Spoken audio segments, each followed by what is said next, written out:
So ఇందాక మనకు official website అయిన ఏపీడిఎస్కి సంబంధించిన ప్రెస్ నోట్ రిలీజ్ అయితే చేశారండి. అందులో ఇన్ఫర్మేషన్ ఏదైనా ఉందంటే మనకి ఇక్కడ సో మనకు ఆల్రెడీ ఇప్పుడు స్టేట్, జోన్, డిస్ట్రిక్ట్స్ మెరిట్ లిస్ట్లో ఉన్న అన్ని దానికి సంబంధించిన వెబ్సైట్ అనేది మనకు అఫీషియల్గా రిలీజ్ చేశారు. సో అది అందరికీ తెలుసు. ఇప్పుడు ఏంటంటే ప్రస్తుతానికి మనకు రకరకాలుగా కేటగిరీ పోస్టులకి సంబంధించిన ఈ జోన్ కన్సిడరేషన్లోకి వచ్చిన ఎవరైతే అభ్యర్థులు ఉన్నారో సో వారు అప్లై చేసిన అన్ని రకాల పోస్టులకి సంబంధించిన ఈ సర్టిఫికేట్ వెరిఫికేషన్ ఉంటుంది కదా.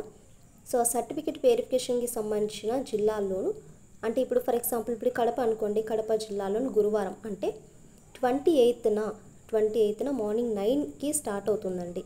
సో మనకు అభ్యర్థులు ఎవరైతే తమ యొక్క పర్సనల్ మెగా డిఎస్కి సంబంధించిన లాగిన్ ఐడీల ద్వారా 26th అంటే మనకు రేపండి ఆఫ్టర్నూన్ కాల్ లెటర్స్ డౌన్లోడ్ చేసుకోవచ్చు. సో అండ్ లాగిన్లోకి మళ్ళీ మనము వెళ్ళాక ఈ కాల్ లెటర్ అనేది డౌన్లోడ్ చేసుకొని అందులో ఏదైతే మనకు సూచించారో సో వాటన్నిటిని కూడా ఖచ్చితంగా మనం ఫాలో అయ్యి సర్టిఫికేట్ వెరిఫికేషన్ అభ్యర్థులు తీసుకురావాల్సిన సర్టిఫికేట్ ఏంటంటే ఇక్కడ ఒరిజినల్గా చూడండి సంబంధిత అంటే మనకు ఏదైతే ఎలిజిబిలిటీస్ ఉండి ఒరిజినల్ సర్టిఫికేట్స్ డాక్యుమెంట్స్ ఉంటాయో సో అట్ట సర్టిఫికేట్స్ అండ్ మనకి ఇటీవల జారీ చేసిన క్యాస్ట్ సర్టిఫికేట్ ఉంటుంది కదా. సో ఆ క్యాస్ట్ సర్టిఫికేట్ ఇంకా ఎవరికైనా మనకు డిసేబిలిటీస్ ఎవరైతే ఉంటే అంగవైకల్యానికి సంబంధించిన ఒక సర్టిఫికేట్ అనేది ఈ కాల్ లెటర్ నందు సూచించిన ఇంకా మిగిలిన కొన్ని సర్టిఫికేట్స్ అండ్ గెజిటెడ్ మెయిన్గా ఇంపార్టెంట్ గెజిటెడ్ ఎవరైతే ఆఫీసర్ ఉన్నారో సో వారు ధృవీకరించిన 3 సెట్స్ జిరాక్స్ కాపీలు అండ్ 5 పాస్పోర్ట్ సైజు ఫోటోలు ఇవన్నీ కూడా మనము తీసుకెళ్ళాలండి.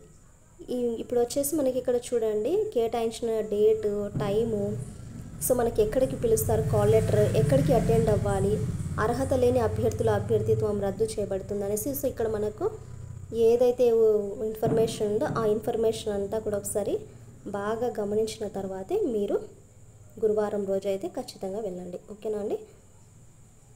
సో ఇప్పుడే మనకు వచ్చింది ప్రెస్ నోట్ అనేది.